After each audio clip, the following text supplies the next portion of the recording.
Now at the end he was like asking for a kiss and stuff, grabbing my leg. This was one of the scariest moments of my entire journey. But to understand how I got here, we need to go back to the Turkish border. After being hosted by a Turkish family, I teamed up with a friend to cross into Georgia. So let's try to understand exactly what we need to so do let's chill for a minute. What happened at that border took me weeks to process. But what happened to me afterwards, that changed the way I travel forever.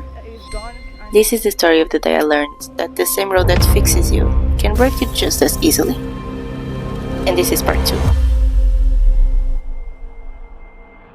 Got the first stamp. We are outside of Turkey, I think. I wasn't allowed to film at the border, but the whole process went smooth for me. For my friend, however, things didn't go so well. So I'm officially in Georgia, but I'm like so not happy about it. They didn't let my friend in. Like, he has his visa, he took care of all the documents, and still they didn't let him in. Like, I'm really pissed. All of a sudden, the good vibes from the past days were gone. I was entering Georgia alone, and my mind was drowning in questions. Why is our world so unfair? Why can I cross in only a few minutes and be sent back to Turkey just because of our genetic lottery? He had a house, a well-ranked job, a stable source of income. I didn't. And yet, he was the one denied. Unfortunately, it happens a lot to him. Like, he's from Egypt. It doesn't have the same benefits as we have in the EU. Now, yeah, so I'm in Georgia alone. Not that there's a problem, but it's so ridiculous. I tried asking for different guards what had happened, yet no one would give me any information. Mazen also texted me, saying they didn't even give him a reason. I knew how privileged I was for being able to travel this freely, but seeing it firsthand definitely hit different.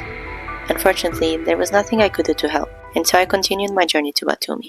So I got to ride super fast, didn't even need to write the sign. Yeah, it just took me a few kilometers further. I'm still not in Batumi. I was still writing my sign when a guy saw it and said he was going there. Baruski? Baruski? Yes. Baruski? Ruski? Speak, no. No. Say, like, I'm very, very close to my host place. However, I don't have internet because I didn't buy the eSIM. Stupid. So yeah, I'm just going to try to find someone to do hotspot, just to text my host that I'm here. Maria was in the process of moving to Egypt, but she was still kind enough to host me for one night. Yeah, like the whole day I was super tired. I was kind of like half sleeping during the rides. Mazen like saved me and was keeping the conversation going, and it's like super shit that he cannot be here. I'm also staying with his host only tonight. Tomorrow I go to the other host. I had planned to stay a few days in Batumi to finally publish the first vlog of this series, but also to explore a bit the Georgian coast. And guys, I wanted to come to Batumi because it's like right at the entrance of Georgia and it's next to the beach. But like, as I speak to more people, I understand that they say this is kind of like the Las Vegas of Europe base or whatever. It's just like super big buildings. There are a lot of casinos and stuff. So like super not my vibe. But one of our drivers said that like 15 years ago, it used to be like super small village, mostly farms and stuff. And now it has been rebuilt.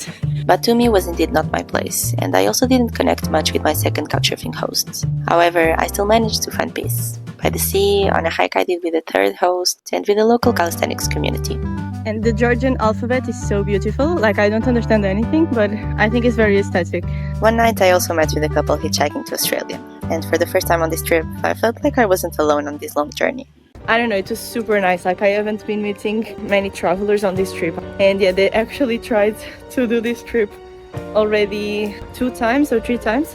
And yeah, they're trying again. They are more mature than me, and they were giving me also some tips and stuff. I don't know, like, I felt super comfortable with them. After these 4 days in Batumi, it was finally time to head to the east of Georgia to start volunteering at Yuko village. I wanted to do a little bit of a wrap on Turkey in general. It was super nice, like I'm so in love with that country. I really want to go back and maybe visit more the south. But at the same time, like, it was a bit overwhelming, like too intense. I really wanted to find a place to volunteer, and I'm so happy that now I have one in Georgia, because it would not be sustainable for me at all to keep doing it at the pace that I was doing. But still, like, the hosts that I met, like the drivers, the people in Turkey in general, like, always willing to help, always like caring so much about you. Yeah, I'm very, very happy with Turkey. Now I'm extremely excited to explore Georgia as well, like primarily the nature here. I heard that it's simply amazing. I will also try to figure out exactly how to take care of the visa for Russia. something that makes me a bit nervous, not going to lie. And then I want to portray a bit of what living in an eco community is like, because I've lived in a lot of eco communities and they are like my favorite environments to be in. I'm really excited. I'm also not feeling like talking to people so much. I think I prefer now to stay a bit on the side of the road. My social energy is a bit dead. Okay, we got one. I got a truck going straight to Tbilisi, which was my goal for the day. However, on this ride I realized communication would probably be a big problem in Georgia. I'm gonna speak to him, but he'll translate. Doesn't speak in Georgian. Talking to non-English speakers meant I had to read and write on my phone, which is not ideal when you are driving. Things were easier when they could speak Russian, but since this wasn't the case, we had a very silent ride to the capital. Yeah, the rain just keeps getting worse and worse. Just created like a public trip on culture. Sent already like 6 messages. Let's see.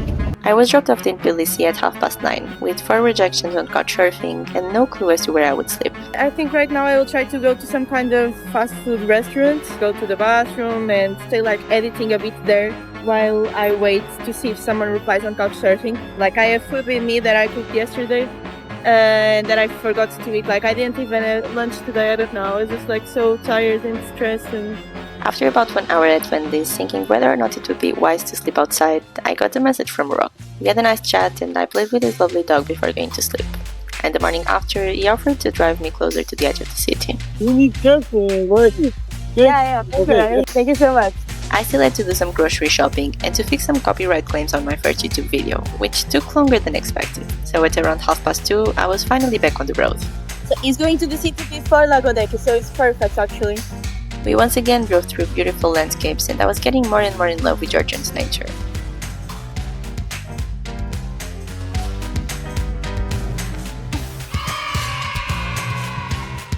I'm now near a gas station because I want to go to the bathroom.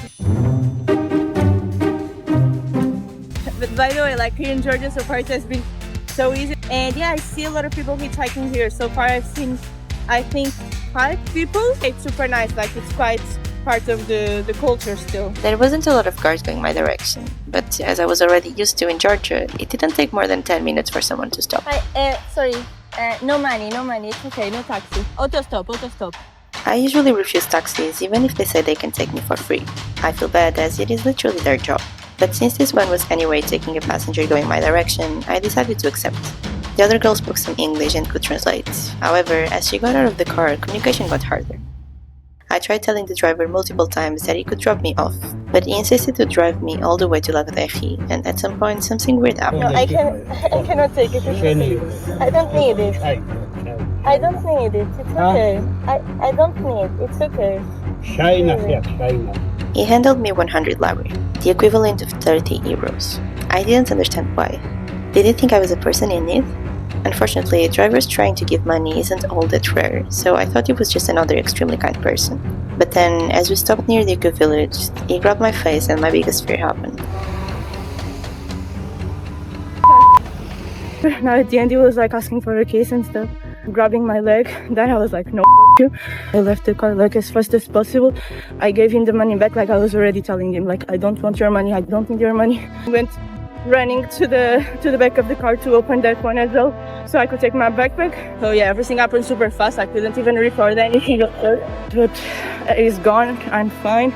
Now I'm close to the eco community, I just need to walk like 5 minutes. This was my first really bad experience with hitchhiking. He was about 70 years old, and so thankfully I could easily push him away, but I'm not going to sugarcoat this. It was really scary, and it made me question my travel method. I had heard stories like this from other female hitchhikers, and I knew it would happen at some point, but actually experiencing it myself was a big punch in my stomach. Luckily, I was just arriving at the perfect place to process everything. Hello? Is anyone here? Good, how are you? Thank you. Yeah, this last ride was not so nice. Like, he was asking for a kiss and then like touching my leg and... Oh no, sorry to hear that. Your name? Okay. Yeah, I'm okay. Are you volunteers here as well? Or? Yeah, I'm Alba, Alakta. These 2 girls were also on a long hitchhiking trip, and being able to talk to them knowing they would listen without judgment was exactly what I needed in that moment. Like I was asking if they have had any bad experiences, And they were like, yeah, we didn't have any super bad experience, but yeah, you always get like the looks, the comments, whatever, and like just being with men all the time, like it's a bit exhausting. On my second day at the eco village, the three of us hitchhiked together and hiked to a waterfall. I think that hitchhiking with someone else the day after I got harassed really helped me to not focus too much on what had happened.